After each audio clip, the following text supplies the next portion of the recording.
안녕하세요, 소품생활입니다. 오늘은 에이서 스위프트 X 16인치 모델을 리뷰하려고 하는데요. 이 제품은 RTX 3050 Ti 엔비디아 그래픽카드가 내장되어 있는 제품입니다.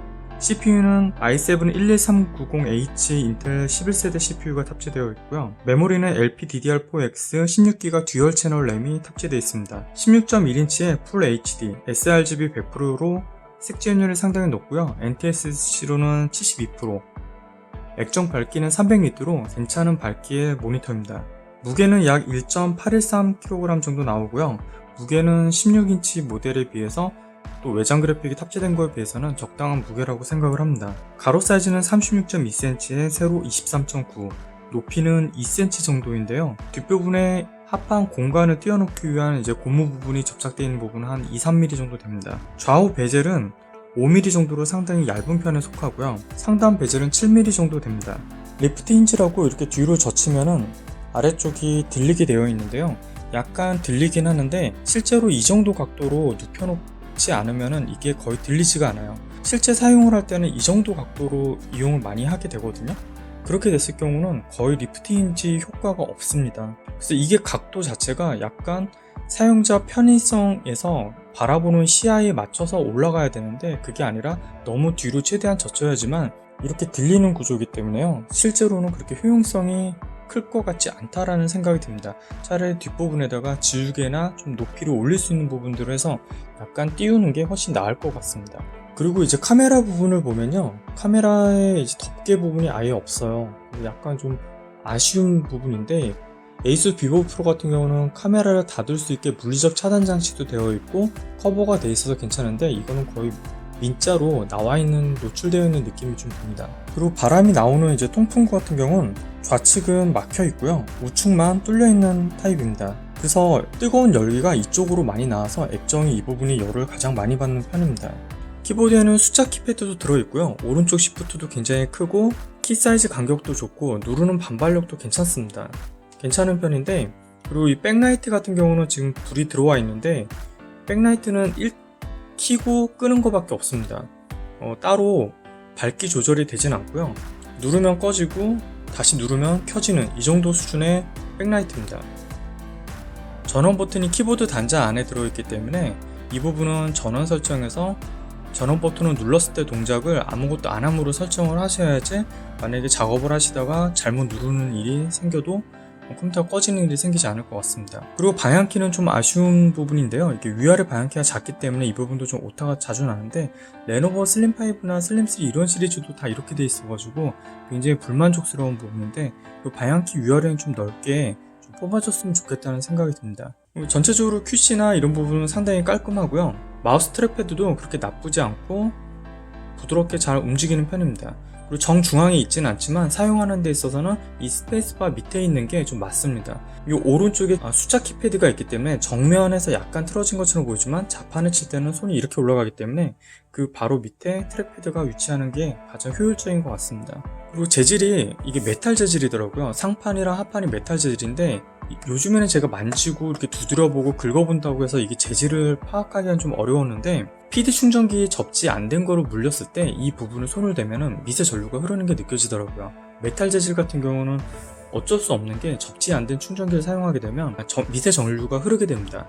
다행히도 하판 쪽은 미세 전류가 흐르진 않는데 이 상판은 약간 흐른다는 걸 감안하셔서 PD 충전기를 이용하신다고 그러면은 접지가 되는 걸 사용하시는 게 좋을 것 같습니다. 제가 요즘 사용하고 있는 접지가 되는 레드빗 65W PD 충전기인데요. 단자 구성도 괜찮아가지고 C단자 2개 다 PD 충전이 가능하고요. 그 다음에 요 밑에 같은 경우는 USB A 타입이 있어가지고 또 자유롭게 저는 이 A 타입 하나에다가 워치 충전기를 좀 물려놓은 상태고요.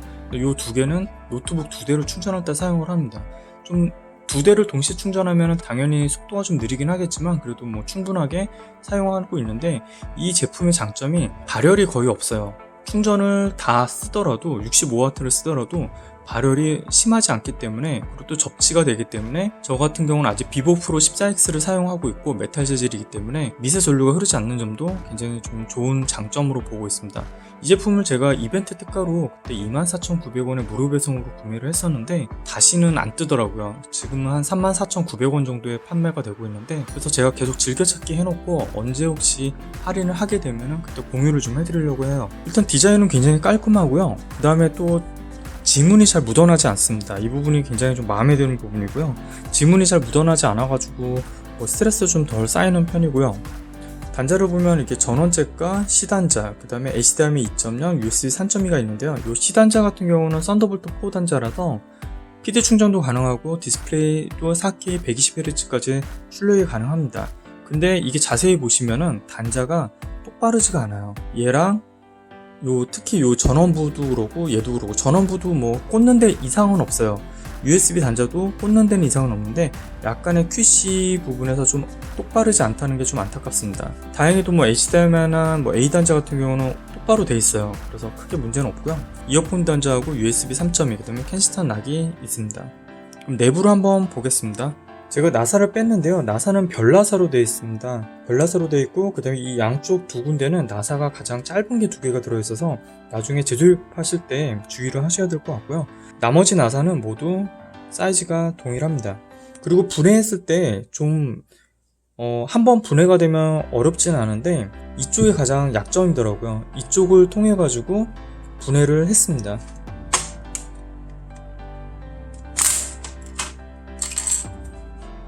이쪽만 풀려지게 되면 쉽게 이렇게 개봉이 되고요. 이쪽은 완전히 구멍이 좀 뚫려져 있고, 여기 같은 경우는 메쉬망으로 인해 가지고 먼지 유입을 좀 차단을 한 것 같습니다. 그리고 메탈 재질로 보이긴 하는데 플라스틱 같기도 하고 이거 좀 애매하더라고요. 요즘에 이거 분간이 좀 잘 안 되더라고요. 근데 미세 전류가 안 흐르는 거 봐서는 얘도 아닐 거는 같은데 메탈 재질이 아닐 것도 같긴 한데요. 이건 정확히는 모르겠습니다. 그 기판 보호를 위해서 이렇게 완충되는 부분들이 있고요. 안에 내부는 굉장히 깔끔하게 잘 되어 있는 것 같습니다. 제가 SSD는 교체를 해가지고 이제 OS를 설치를 하느라고 교체를 했는데요. 그리고 이렇게 스피커 양쪽에 두 개가 있고요. 그 다음에 배터리 같은 경우는 이렇게 있습니다. 배터리는 57.28Wh 정도 되고요. 그렇게 아주 큰 용량은 아니고 상당히 많은 부분이 비어있는 형태고요. 이 제품이 이제 팬이 두 개가 이렇게 한쪽으로 몰려 있는데, 대부분 제가 지금까지 봐왔던 것들은 팬들이 양쪽으로 나눠져 가지고 발열 해소를 양쪽으로 처리했는데, 이 제품 같은 경우는 이쪽 부분으로 모두 발열 처리를 하고, 이 부분이 아마 LPDDR4X 메모리 부분이 온보드로 내장되어 있는 부분 같아요. 그리고 와이파이 6를 지원하는 와이파이 모듈이 이쪽에 삽입되어 있고요. 그리고 이 밑에 그리고 M.2 NVMe 슬롯이 두 개가 있습니다. 이쪽이 기본 슬롯을 쓸 수 있고, 그 다음에 2280 사이즈로 하나 더 들어갈 수 있습니다. 이쪽 같은 경우는 빈 공간이 있어가지고 아마 2.5인치 SSD도 넣을 수도 있을 것 같은데, 이 부분까지는 지금 들어가 있지는 않은 것 같습니다. 앞서서 봤지만 이렇게 바람 나오는 부분은 이쪽 한쪽으로만 몰려 있고요. 힌지 부분은 보강이 좀 튼튼하게 되어 있는 것 같고요. 이쪽도 마찬가지로 좀 단단하게 되어 있습니다. 그리고 USB 단자 같은 경우는 특별한 보강은 없고요. 간단하게 되어 있습니다. 용서식지 용총 부분이 눈 내리고 배경 오브젝트가 많은 구간이라 초반부보단 프레임이 덜 나오는 구간입니다. 애들링 자체가 최대 프레임이 60프레임으로 고정되어 있고 최적화가 안 되어 있어서 상당히 욕을 많이 먹지만 꿀잼이라 요새 가장 많은 인기를 누리고 있습니다. 풀 HD 낮음 옵션으로 평균 56프레임, GPU 63도, 35.4W 사용하고 있고요. CPU는 76도, 25W 정도로 나오는데 낮은 옵션이어도 그래픽이 나쁘지 않고 프레임 하락도 거의 없어서 할만합니다. 다음으로 FHD 높음 옵션에서 평균 47프레임, GPU 64도, 35W 사용해 CPU는 78도, 25.1W로 온도가 소폭 상승하였습니다. 결과적으로 엘든링은 충분히 즐길만한 성능이 나옵니다. 엘든링 한참 실행하다가 키보드 온도를 재봤는데 WSAD 부분은 44도 정도로 뜨겁게 느껴집니다. 보통 WSAD 부분이 가장 시원해야 하는데 하필 팬이 없는 부분이라 더 발열 처리가 안 되는 부분도 있고요. 이건 설계 미스라고 봐야 하지 않나 싶습니다. 엔터 부분 팬이 있는 위치는 36도 정도가 나오는데 발열 처리 위치가 뒤바꾼 듯 합니다. 추가로 오디세이와 바랄라 고사양 게임에서 캐릭터 배경만 높게 하고 나머지는 낮은 옵션으로 돌려봤을 때 오디세이 전투 영상에서는 평균 65프레임 정도 나왔고 바랄라도 전투 영상에서 평균 60프레임 정도 나와서 충분히 플레이는 가능한 그래픽 성능입니다. 그 다음으로 3D마크 타임스파이 그래픽 점수는 3720점 나왔으며 비교 그래프를 보겠습니다.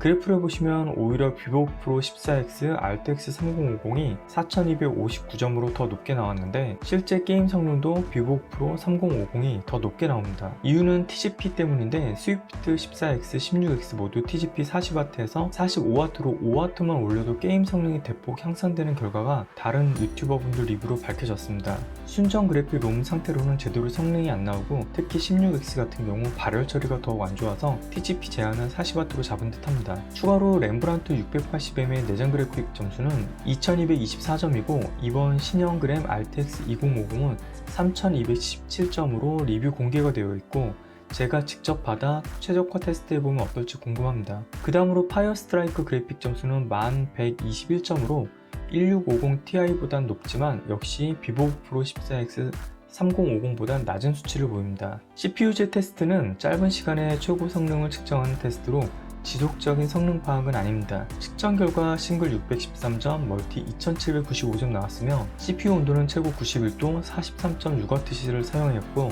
4.88GHz 클럭이 나왔습니다.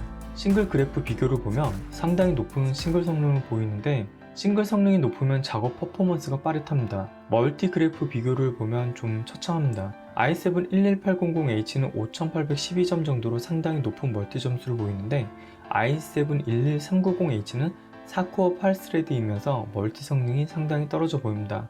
멀티 성능이 좋아야 인코딩, 동영상 편집, 다중 작업 처리 속도가 빠른데 크리에이터용으로는 좋지 않다고 볼 수 있습니다.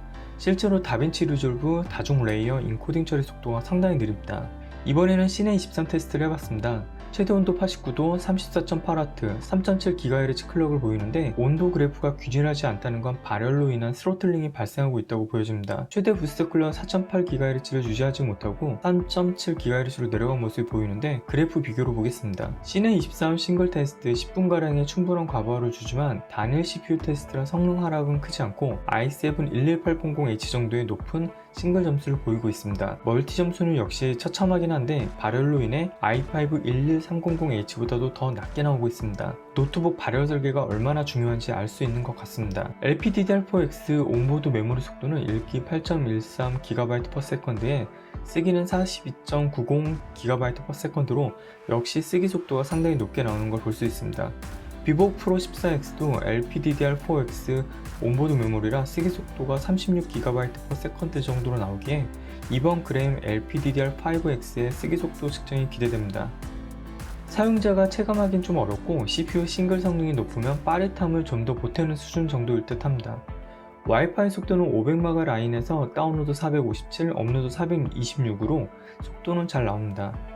결론적으로 이 노트북은 16인치 화면 큰 휴대용 게이밍 노트북으로 봐야 할 듯 하고요. 크리에이터 용도로는 성능이 부족하다고 보여집니다. PD 충전하면서 게임 성능도 떨어지지 않고 깔끔하고 나름 괜찮은 디자인에 지문도 잘 묻지 않고 휴대하면서 게임하기엔 좋은 제품인데 이번에 처음 리프트 힌지 기능을 체험해 봤는데 리프트 힌지를 충분히 젖혀서 합판을 들게 만들면 거북목 대기 딱 좋은 각도인 듯 합니다. 도움 되셨기를 바라며 다음에 또 볼게요.